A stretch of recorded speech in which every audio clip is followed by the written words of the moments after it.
made up of 4 seasons. Each one follows the last. It's a cycle, and it goes on forever. In summer, I like swimming and making lemonade on hot days. It's a good time of year for working in your garden too. But sometimes it gets too hot. And when the weather starts getting cooler and the leaves start falling from my beautiful trees, it's called autumn or fall. Next is winter, the coldest season of them all. It's a time to rug up and keep warm. But my favorite season is spring, because that's when new life appears in my garden after the cold of winter. I love how the days get longer and warmer and how the whole world just springs to life. Now here's a fact you can't ignore. Seasons come in groups of 4. To some people, a cloudy day is a bad day, but not to me. This is a cloud. I love clouds. Clouds are made up of tiny droplets of water. The droplets are so tiny, they can float in the air. It takes billions of droplets to make a cloud we can see. The wind blows the clouds across the sky. Sometimes they seem to drift and float, and other times they race each other across the sky. Some clouds are full of rain. Rain is amazing. Rain is made up of droplets of water. When the droplets in the clouds get too big, they fall out and we get rain. Rain and plants go well together. All living things need water. Woo! Thanks, clouds. Clouds aren't a pain when the garden needs rain. You know, I really love dirt. That's why I'm called Dirt Girl. Dirt is amazing. It is made up of all kinds of things, like broken bits of rock and stones, little bits of sticks and plants, sand and leaves, all mixed together. Time can help to make dirt, but so do lots and lots of creatures. Ants, worms, beetles, and even slugs help to make dirt. There are so many dirt things to do in a day. Digging in the dirt, planting in the dirt. But my favorite dirt thing to do is making mud pies. It's easy peasy fun. Mixing dirt with water or playing with mud after it rains, you can make a great mud pie. It looks delicious. But I wouldn't try to eat it. It is mud, don't forget. I love dirt. It's such a game. That's why Dirt Girl is my name. It hasn't rained for days. Sometimes it gets really dry in Dirtgirlworld. The sun and the wind dry up the water and make all the living things in my garden thirsty. When it does rain, I like to collect and save as much water as I can around my house and garden. I have water tanks to collect the water from my roof, and in my garden I have buckets and pots. In fact, anything that can hold water can collect water. When it's dry, I use the water that I have saved to give everything a drink. It sounds simple, but I have to make sure there is enough saved and enough to go around. Even I don't know when it will rain next. Water's precious in every way. Let's save water every day. Disappearing rainbows. This sounds like a job for the nature detective. Rainbows are amazing.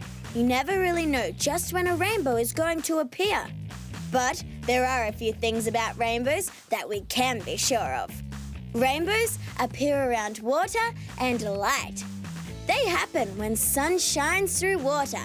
That's why we see most rainbows when it's been raining. And here's something very interesting. I have discovered that to see a rainbow, the sun has to be behind you. Then you get to see all the beautiful colors. A whole rainbow of colors. Rainbows can turn up at waterfalls, fountains, and even sometimes when I water my garden. Red, yellow, pink, green, orange, purple, and blue. I can name the colors of the rainbow. Can you? This is a map. Maps are amazing. They are full of information and show us where things are. This is a map of Dirtgirlworld. This is my house, and this is the chicken yard, Grubby's little mailbox, and hey man. You can make a map of anything. Your garden, your bedroom, your freckles. And you can use a map when you travel to know where to go. There are lots of ways to make maps. You can draw a map or use pictures or even photos. There are all different types of maps. Pirates have treasure maps. Pilots have maps of the sky, and sailors have maps of the ocean. Maps are good to have around. Look left, look right, see what is found. Disappearing rainbows. This sounds like a job for the nature detective. Rainbows are amazing. You never really know just when a rainbow is going to appear. But there are a few things about rainbows that we can be sure of. Rainbows appear around water and light. They happen when sun shines through water. That's why we see most rainbows when it's been raining. And here's something very interesting. I have discovered that to see a rainbow, the sun has to be behind you. Then you get to see all the beautiful colors. A whole rainbow of colors. Rainbows can turn up at waterfalls, fountains, and even sometimes when I water my garden. Red, yellow, pink, green, orange, purple, and blue. I can name the colors of the rainbow. Can you? This is my tiny garden. I have made it out of things I found close by. Stones, twigs, and leaves. Maybe the bees will come and have a cup of nectar tea here. I think I'll add a spiral leafy room and a way in. And some shady trees. I think it needs a lookout. Oh, with a slide. Making tiny worlds is great fun. You can make a world for bugs to play in. A pirate ship sailing the sea. Or even a butterfly obstacle course.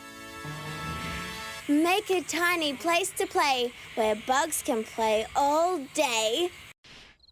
The world is an amazing place. The sun rises and sets each day. The moon changes shape a little each night. Rain falls, sun shines, and the seasons come and go. Everything in nature has a reason to be here, including me. How I live, the things I do, helps make the world that I live in, now and in the future. It's not hard. It's all about choices. I choose to make energy from the sun and wind, to collect rainwater to drink, and to grow my food at home. Other great ways to help the planet are recycling your waste, turning off a light when you don't need it on, and using old stuff to make new things. It's all about balance. There is so much we can do to get it right. What I choose to do does make a difference. It's up to you and me to use our talents to live in harmony. Have you ever wondered how peas grow? Do they grow in bunches like bananas or live underground like potatoes?